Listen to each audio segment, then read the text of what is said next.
Being a pro wrestler has got to be a pretty interesting gig. You're a character in a fictional universe, but you have no say in the things that your character says or does. If the powers that be say you win, you win. If they say you lose, you lose. If they say you dress like a rooster, hey, guess what? You dress like a rooster. So it stands to reason that if you get told to do enough ridiculous things, that you might start to question your career choices. I'm Senior Siete for 7 Wrestling. Let's take a look at 7 frustrated WWE stars who quit the company. Now, before we get into this, we appreciate your support, so if you enjoy this video, please hit the like button, subscribe to the channel, and torture rack that notification bell. Also, we've got merch. Show the world that you're a part of the brotherhood, even if you're a sister, with some of our snazzy apparel, stickers, and other stuff. Number 1. Express Train Out of Town.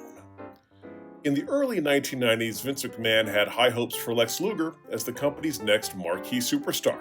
After Hulk Hogan's departure in 1993, the WWE needed a new American hero to carry the company, and Luger seemed like the perfect fit. Possessing a chiseled physique and a strong athletic background, Luger was rebranded from his narcissistic heel persona into the all-American Lex Luger, complete with patriotic imagery and a massive push that kicked off with him body slamming the WWE champion Yokozuna on the deck of the USS Intrepid on the 4th of July while baking an apple pie and riding a bald eagle. It was subtle, but effective. Centerpiece of this effort was the Lex Express, a nationwide bus tour where Luger traveled across the United States to rally fans behind him as the next great babyface champion. The stage was set for Luger to ascend at SummerSlam 1993, where he faced Yokozuna for the title. However, instead of capturing the belt in a feel-good victory, Luger only won by countout, leaving Yokozuna with the championship and making Luger look kinda like a dork for celebrating this nothing of a victory. This baffling booking decision, likely done to save a real title change for WrestleMania, stalled Luger's momentum significantly. Fans didn't see him as the true successor to Hulk Hogan. Instead, the energy around him just seemed to cool off rapidly. By the time WrestleMania 10 came around, WWE had shifted gears entirely, putting their faith in Bret Hart instead of Luger, who had failed again to win the title in a controversial finish against Yokozuna earlier that night. By mid-1995, Luger was placed in a tag team with the British Bulldog called the Allied Powers, a duo built more on patriotic imagery than on their natural chemistry. Despite moderate fan support, the team never captured tag team gold and often felt like an afterthought. Luger's decline became especially apparent at SummerSlam 95 when he made a surprise, somewhat awkward run-in during the main event. Frustrated with his dwindling position in the WWE and sensing that his once promising push had evaporated, Luger grew increasingly disillusioned. Despite being featured in the occasional mid-cards feud, it was clear that Vince McMahon no longer saw him as a top star. Now, unbeknownst to McMahon, Luger's contract had quietly expired, and Luger had been working on a handshake agreement rather than a formal deal. Seizing the opportunity, Luger negotiated with WCW behind the scenes and made a shocking, unannounced return on the very first episode of Monday Nitro in September of 1995. Now, when we're making these videos, it's hard to believe that moment was 30 freaking years ago. So for those of you who weren't around back then, know that Lex Luger and his collarless shirt showing up on Nitro blew everybody's mind, because headed into this, we all assumed the Monday Night Wars would be somewhat of a Monday Night Slaughter. WWE was always more popular, they had established themselves on that night, and nobody had even come close to competing with them before. So Luger showing up proved to the world that WCW had come to play, and we were all agog. McMahon himself was reportedly blindsided by the move, believing Luger was still locked in with the company as he had worked the WWE house show the night before. And many believe it isn't a coincidence that Luger was never brought back to the WWE after McMahon purchased WCW because of this slight. Number 2. Doomscrolling. Before arriving in the WWE, the Road Warriors, Hawk and Animal, were already bona fide legends in professional wrestling. Debuting in the early 1980s under manager Paul Ellering, they quickly became known for their intense physicality, distinctive face paint, spiked shoulder pads, and unmatched charisma. They also co-owned the company that made Zubaz. Stylish Zubaz. Billed as legitimate tough guys, they steamrolled through tag divisions and promotions like Georgia Championship Wrestling, the AWA, Jim Crockett Promotions, often defeating opponents in brutally short matches that showcased their dominance. Their intimidating look and real-life presence transcended the typical gimmick, turning them into a box office draw not only across the US, but also in Japan, where they headlined for All Japan Pro Wrestling. By the time they finally arrived in the WWE in 1990, the Road Warriors, then rechristened the Legion of Doom, had already built a legacy as one of the most feared and respected tag teams in wrestling history. And unlike many teams of the era, LOD didn't just win matches, they steamrolled through opponents, often dispatching established duos in convincing fashion. Their momentum peaked at SummerSlam 1991, where they defeated the Nasty Boys in a street fight to win the WWE Tag Team titles, becoming the only team to hold tag belts in the AWA, NWA, and WWE, just another testament to their cross-promotional dominance. However, at SummerSlam 1992, held at London's Wembley Stadium, the Legion of Doom, who rode motorcycles to the ring in one of the most memorable entrances of all time, defeated Money Incorporated in a tag team match. However, behind the scenes, tensions were boiling. Hawk had become increasingly unhappy with the direction of the team and the company's creative choices. He was also struggling personally, including with substance abuse issues, and felt unsupported by management. Reportedly, Hawk was also upset about the WWE's handling of their manager Paul Ellering and the addition of a ventriloquist dummy named Rocco to their act, an angle that he found ridiculous and demeaning. What? Come on. Everybody thought that adding a ventriloquist dummy to a team of badasses was a good idea, right? Right? Anywho, after SummerSlam, while still in the UK, Hawk made the abrupt decision to quit the company, leaving Animal and the WWE without notice. Animal stayed on briefly to fulfill their commitments, but without Hawk, the team effectively disappeared from WWE television. Hawk would go on to wrestle in Japan and eventually reunite with Animal in various promotions before returning to the WWE years later, where his creative role, that being an unprofessional drug abuser, was less cartoony, but not necessarily any better. Number 3. Roads to Success. Cody Rhodes began his WWE career in 2007 following in the footsteps of his legendary father, the American Dream Dusty Rhodes. Starting as a clean-cut babyface on Monday Night Raw, Cody quickly aligned with Hardcore Holly, capturing the World Tag Team titles. But his early years were marked more by promise than any major impact. Seeking to shed the shadow of his famous lineage and develop his own identity, Cody turned heel and joined forces with Randy Orton and Ted DiBiase Jr. as part of the faction legacy, which gave him valuable exposure alongside main event talent. Over the years, he explored various personas, from the arrogant, dashing Cody Rhodes to the grotesque, mask-wearing, undashing version, and then later as part of the fan-favorite tag team with his real-life brother Goldust. However, despite his versatility and work ethic, Cody struggled to break through the mid-card ceiling. The most frustrating chapter came when he was saddled with the cartoonish Goldust gimmick, a cosmic, face-painted character not so subtly based on Goldust's eccentric style. While Cody initially embraced the role and committed to its oddball theatrics, the novelty quickly wore thin. Over time, he grew increasingly dissatisfied with the creative direction, feeling the gimmick boxed him in and wasted his potential. Behind the scenes, he repeatedly pitched ideas to evolve or drop the Stardust character, including transitioning back to a more serious persona. One such pitch involved he and his wife Brandy portraying a Tony Stark-esque Rhodes Industries, but those proposals were consistently rejected by WWE's creative leadership. By 2016, Cody's frustration had reached a breaking point. No longer content with simply being featured and unwilling to coast on the Rhodes name, he requested his release from WWE, seeking the freedom to reinvent himself and prove he could be a main event talent outside the company's tightly controlled system. His departure was seen by many as risky, seeing as he was giving up pretty much a paycheck for life, but it marked the beginning of one of the most impressive post-WWE career transformations in modern history.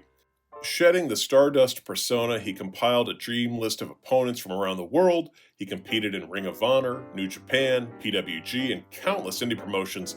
His match quality, charisma, and business savvy quickly elevated him into one of the scene's biggest attractions. In New Japan, he joined the Bullet Club and later helped lead the Elite alongside Kenny Omega and the Young Bucks. That alliance, combined with the massive success of their self-funded All In event in 2018, the first non-WWE wrestling show in the US to sell over 10,000 tickets in decades, proved that there was a hunger for an alternative. That momentum led directly to the formation of All Elite Wrestling in 2019, with Cody as one of its executive vice presidents. AEW quickly emerged as WWE's first true competitor in years, and Cody became a central figure both on screen and off, helping build a platform that gave wrestlers creative freedom and fans a fresh new product.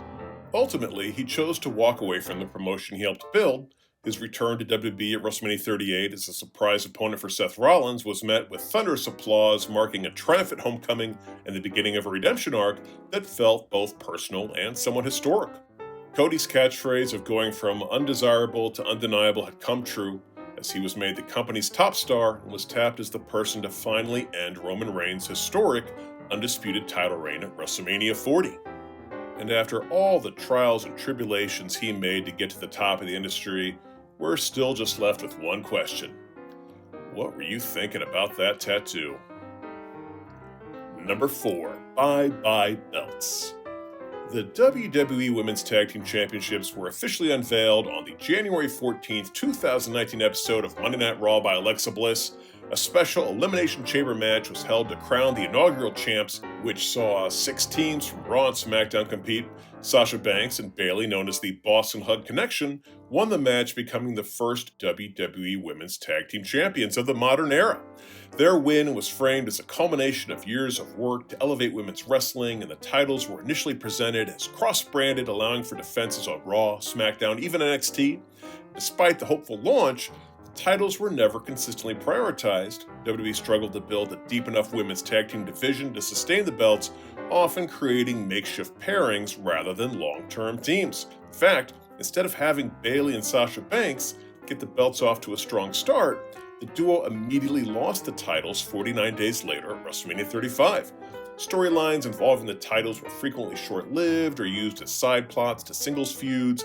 Belts changed hands often, sometimes without any proper build-up. Title holders were regularly booked to lose in non-title matches, undermining the credibility of the championship. Now, while the titles have been on several notable teams, they've rarely been treated as a focal point of WWE storylines. Often, the championships were used in secondary or filler storylines, overshadowed by more heavily featured singles titles like the Raw and SmackDown Women's Championships. This all came to a head on May 16, 2022, when Sasha Banks and Naomi made headlines when they walked out of Monday Night Raw just hours before the show was set to go live. As the reigning women's champions, they were scheduled to participate in a six-pack challenge to determine the next contender for the Raw Women's Championship, a match they reportedly felt undermined their roles as champions and the integrity of the tag team titles. According to reports, Banks and Naomi expressed concerns backstage about creative plans that would see them both lose while sidelining the women's tag team division entirely. After an apparent impasse with WWE leadership, they placed the championship belts on the desk of Head of Talent Relations John Laurinaitis and exited the building, refusing to participate in the show. The WWE issued an unusually strong public statement during the broadcast, labeling their action as unprofessional and claiming they had let the WWE Universe down. The company swiftly suspended both women indefinitely, stripping them of the titles and removed all merchandise and references to them from their official platforms. While fans were divided, many praised Banks and Naomi for taking a stand against a system that had long marginalized the women's tag team division. After spending some time in TNA, Naomi has since returned to the WWE and is in the midst of her first heel run, while Sasha Banks now wrestles as Mercedes Moné in a variety of organizations and, seems like she's doing alright for herself. Number 5. Had his fill. CM Punk's abrupt exit from WWE in January of 2014 was the culmination of years of mounting creative, physical, and personal frustrations. Punk had long been a vocal critic of WWE's corporate structure and storytelling approach, despite reaching the peak of the industry, including a historic 434-day reign as the WWE Champion, Punk often felt underappreciated and creatively stifled, consistently being blocked from the main event slot by, whatever John Cena was doing that month. After dropping the title to The Rock in early 2013, he found himself increasingly sidelined from the company's big moments, particularly in favor of part-time stars like The Rock, Brock Lesnar, and Triple H. That shift, coupled with being booked into matches he felt were poorly thought out or unsafe, contributed to a growing sense of burnout. The final straw reportedly came in the aftermath of the 2014 Royal Rumble. Punk entered the match and lasted nearly 50 minutes, despite dealing with a serious staph infection, broken ribs, a concussion, and general fatigue from being overworked. He later revealed that he had voiced concerns about his health to WWE medical staff, but felt dismissed. Adding to his anger, Punk learned that he would not be featured in the WrestleMania 30 main event, despite being one of the company's most consistently popular performers. He also objected to being booked in a proposed match with Triple H, a bout he felt did nothing to elevate his career or the overall product. Fed up, Punk walked out of the WWE the following night, telling company officials he was going home. Now, Punk's departure was kept quiet at first, with WWE not officially acknowledging his absence for weeks. Eventually, he was suspended and later received his official termination papers delivered, according to Punk, on his wedding day. Ouch.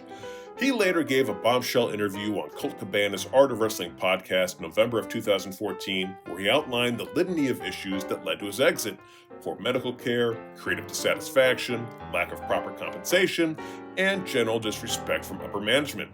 The interview sparked widespread debate and legal action between both Punk and the WWE, casting a long shadow over his legacy with the company. Now, while many fans hoped for a reconciliation, Punk would remain absent from professional wrestling for 7 years before finally returning to the ring with AEW in 2021, and eventually proving that Triple H is the king of kings of mending fences. Punk made a shocking return to the WWE in 2023. Number 6. Storm Warning. Before arriving in the WWE, Toni Storm had already built an impressive reputation on the international wrestling scene. Her charisma, in-ring versatility, and natural star quality made her a standout wherever she competed. Storm rose to global prominence in Japan with Stardom, one of the world's premier women's promotions, where she captured the prestigious World of Stardom Championship, further cementing her status as one of the brightest young talents in the industry. Toni Storm's relationship with the WWE began through her participation in the inaugural Mae Young Classic in 2017. Now, although she was eliminated in the semifinals, her performances left a lasting impression. She would return for the second Mae Young Classic in 2018, where she won the whole tournament by defeating Io Shirai in a highly acclaimed final at the WWE Evolution Show, the company's first all-women's pay-per-view event. The victory helped launch Storm officially into the WWE system, and she soon became one of the foundational stars of the newly created NXT UK brand. In NXT UK, Toni quickly established herself as a major force, capturing the NXT UK Women's title by defeating Rhea Ripley at NXT UK TakeOver Blackpool in January of 2019. Eventually, she transitioned to NXT in the United States, bringing her talents to a larger audience while continuing to evolve her character. It was clear that WWE had long viewed Toni as a major prospect capable of being a future star across any of its brands. Unfortunately, Vince McMahon has shown on occasion that either he didn't understand what made wrestlers popular in NXT, or he simply assumed that he knew better. Toni Storm's transition to the SmackDown roster in mid-2021 was, by all accounts, a disaster. Despite her strong reputation from NXT and internationally, WWE barely utilized her on television after her call-up, relegating her to sporadic appearances with little character development or meaningful storylines. When she finally entered into a feud with Charlotte Flair for the SmackDown Women's title, oh boy. Alright, let's try a little booking 101. Say you have a fiery new babyface squaring off against the established Nepo Queen champ. Champion gets the advantage and smashes 2 pies in the face of your cool new good guy. Does the good guy A, snap and wreck the champion for disrespecting her, B, turn the tables and hit the champion with 3 pies, or C, put on a boo-boo face and stand there while the champion primps and preens and walks away with her music playing? Well, if you picked C, you probably would have done quite well on Vince McMahon's 2021 booking committee. But anyone actually interested in getting Toni Storm over as a title threat would have picked A or B. And quick aside, so weird for Charlotte to make a hot, talented, blonde up-and-comer look so bad when they're slated to face each other. Toni Storm would go on to quit the WWE abruptly in December of 2021, walking away from the company after a triple threat match at a live event against Charlotte Flair and Sasha Banks.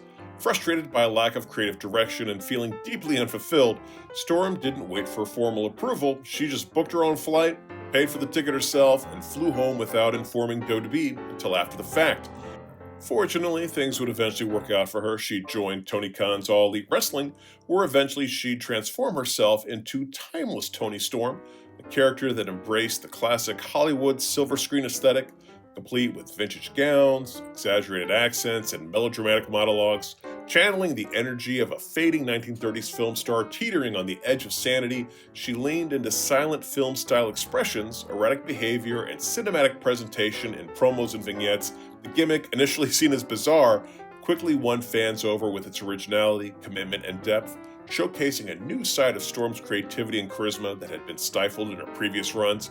It not only revitalized her career, but established her as arguably AEW's most unique and captivating character. Number 7. Next big bust. Brock Lesnar's rise in WWE was nothing short of meteoric. Debuting on the main roster the night after WrestleMania 18 in 2002, Lesnar was immediately positioned as a dominant force, decimating established stars with ease under the guidance of manager Paul Heyman. Dubbed the next big thing, Lesnar quickly lived up to the hype, winning the 2002 King of the Ring tournament and then capturing the WWE Undisputed title just 5 months into his debut by defeating The Rock at SummerSlam, thus making him the youngest WWE champion in history at that time. His blend of size, speed, and legitimate amateur wrestling pedigree made him a once-in-a-generation athlete, and he tore through top stars like Hulk Hogan, The Undertaker, and Kurt Angle in his rookie year.